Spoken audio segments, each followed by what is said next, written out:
Hello, ladies and gentlemen, and welcome back to the Ultimate Doctor Who Marathon, where I am marathoning through all of classic Doctor Who, one episode at a time. And today, on the marathon, we are starting the next television story, The Celestial Toymaker, with Episode 1, The Celestial Toy Room. It is the 10th of August, 2017. Well, if this first episode is anything to go by, we are in for probably the worst story of the show. This is Brian Hales' first script, and I know that he comes back later as a writer, so hopefully his other scripts are better, but The Celestial Toy Room is so far a script that is extremely boring and shouldn't even have the right to call itself a story. It is really just 25 minutes of watching Steven and Dodo play games, Dodo acting like an idiot. And basically, this is Doctor Who done as a show for very young children. Like, oh my gosh, the villain would cheat? No, I never would have guessed. Seriously, it's stuff like this that makes this story, that's making me not really happy to watch the episode. Like, there are very few things good about it. The Toymaker himself, played by Michael Gough, gives an okay performance, and Peter Purves is holding himself together, but other than that, this first episode, The Celestial Toy Room, really doesn't do anything to keep you interested. It's basically Steven and Dodo play blind man's bluff with two clowns. The Doctor's barely even in the episode. Like, they make him invisible, he comes visible again, says, "Oh, don't trust the Toymaker. I've met him before." And it's a good idea. The Toymaker is a genuinely good idea. He's an omniscient being who lives something at a time and space, and he has captured the Doctor and company, and, that is holding them captive, so they have to play his games. And it's genuinely, it would be very good if it weren't for the fact that just the episode itself isn't good. It's a bad episode. It just doesn't feel like it's worth watching or anything. I really didn't like this one. Like, this is one of the few episodes that this is probably really our first really bad episode. So much so that I think I'm going to give the Celestial Toy Room, it's going to get a 3 out of 10, because there's a little bit of good stuff here, and it would probably be better with the visuals, because the story is mostly missing. Again, this is right before they had the telesnaps come back. I believe the next story is the first story with telesnaps, but that story actually exists, so that's not too much of a problem, but I think I'm just going to have to give the Celestial Toy Room, because it just isn't very good. It's really dull, and it doesn't need, it really doesn't need to be, well, it really could be done a lot better. It doesn't do anything to get us going, so I'm going to give the Celestial Toy Room a 3 out of 10, which doesn't bode well for the story. It's still the 10th of August, 2017, as I just finished watching The Hall of Dolls, the second episode of The Celestial Toymaker, and this episode is worse than the first, mainly because William Hartnell's barely in it. He gets a couple lines, and then Tormer's like, right, we're making him mute, and that's because John Wiles didn't like Hartnell, and had it written so that he might be written out of this story, and they might change lead actor, because we're getting close to the end of his era, and I don't feel good about that. That's really not fair to Hartnell, because the guy can act. He's really good at it.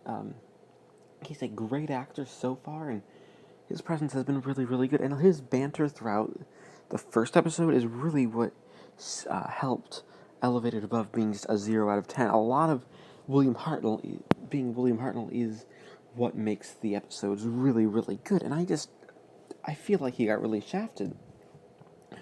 This one, we focus more on Steven and Dodo basically playing a game where it's like, we gotta test out these chairs, and if we sit in the wrong one, it'll kill us, with some playing cards. And my god, Dodo ruins this episode.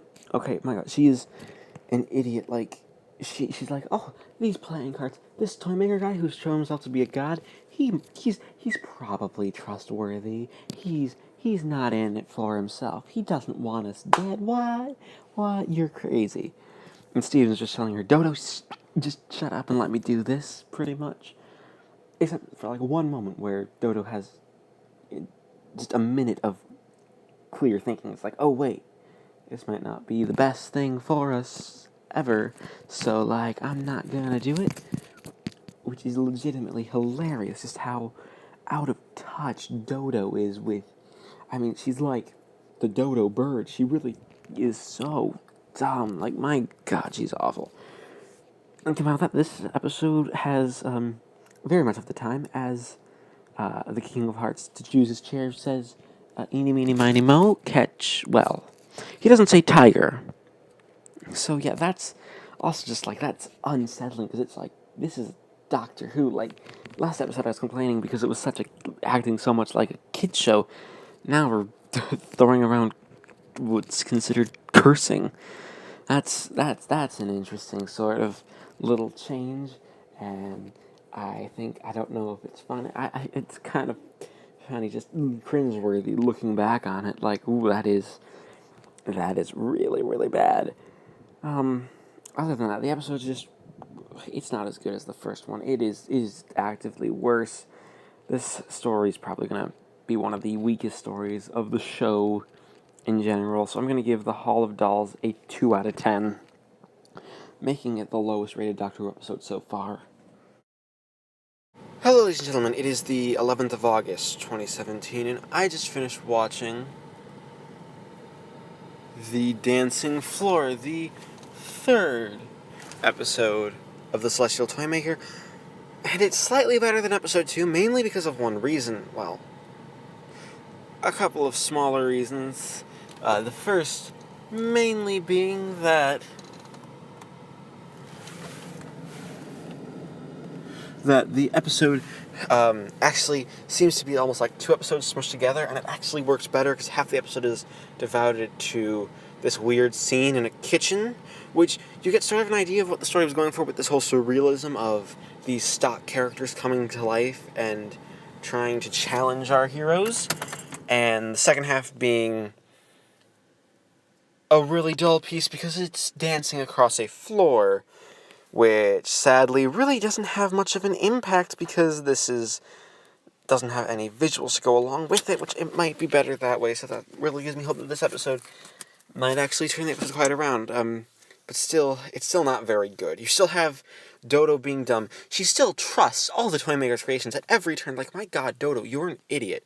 You don't trust the Toymaker's creations. They have proven already that they are not your friends. They're not coming to be like, oh, I'm gonna be friends with you. No, they're evil, and it's silly. Like, and again, Hartnell isn't in the episode at all because he's still a hand, and it's really dull. I mean, they try to amp up stakes, but you don't really.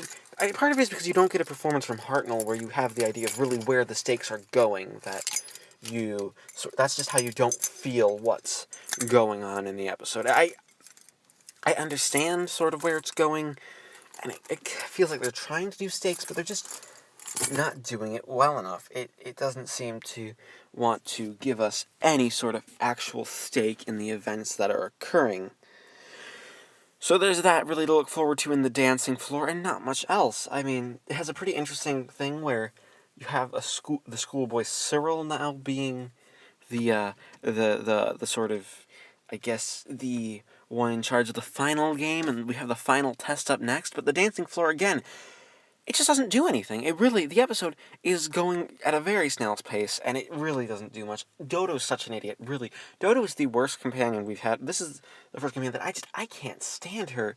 This is her second real story, her second story, and I really don't like her as a character. She's such an idiot through the entire proceedings. I can't stand the character.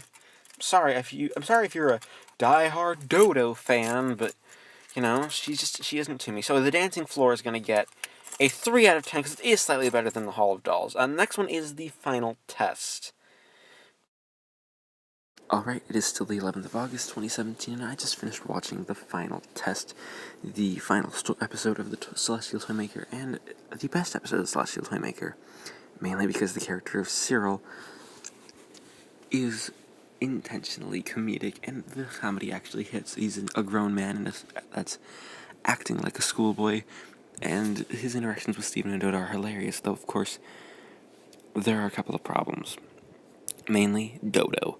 She is such an idiot. She cements herself in this episode, in particular, as the weakest of the Doctor Who companions so far, because she falls for everything. Really, you could have had her win fair and square, and then maybe have Cyril pout and then be electrocuted. Oh yeah, by the way, so the game in this one is hopscotch. Basically, it's you roll a dice, you travel along a path towards the TARDIS, and you have to hop between them, or else you'll be electrocuted. It's a good, sinister idea. If the games were more like this, had a more deadly edge to them, even though that a lot of the deadliness isn't just implied in this one, I think the story would have fared a lot better in my mind than it does. Now that the way it is, there is no edge. This one actually has an edge, and there seems to be a little tension. Of course, it's the only episode of the story that exists, and I'm actually kind of glad it does. It's not good, but it's not bad. It's very middle of the road for an episode, and that's something that we need to realize, that maybe this new producer, Innes Lloyd, after his first 3 episodes being really, really bad, maybe he's gonna be alright for the producing job. I mean, really, this story does not give Innes Lloyd a vote of confidence in the slightest, because the man is stuck with this awful piece to work with, and it really isn't good. It doesn't work as a story. I don't like it. It's not good. Sorry. Michael Gough actually is wonderful, and now that Hartnell actually gets to take center stage again in this one, and he is really, really good. I enjoyed Hartnell a lot in this story. He feels very much like, yes, I'm the Doctor. I know exactly what I'm doing. Ha ha ho ho. Aren't I clever? He's just a really, really good performer, and him working through this one is the highlight of the story. And Michael Gough as the Toymaker is also really, really good. A lot of stuff is good. It's just the fact that Dodo's an idiot, and a lot of the episode is still very, very slow. Those are the problems in this one. And it goes on for a bit too long at the end, and the conclusion is kind of meh. I mean, the Doctor can't make his fun. It feels like Brian Hales wrote himself into corners, like, alright, I'll just have the Doctor magically be able to imitate something he's never been able to do before. Maybe just have him say that go to move 1024 the first time would have actually worked. Maybe that would have been enough to make me like the ending a bit more. But as it stands, the final test gets a 5 out of 10 for being the best episode, but still not being very mediocre. That being said, we average out the scores to give the Celestial Toymaker a 3.25 out of 10. Thank you all for watching the Ultimate Doctor Marathon, and I will see you next time when we do The Gunfighters.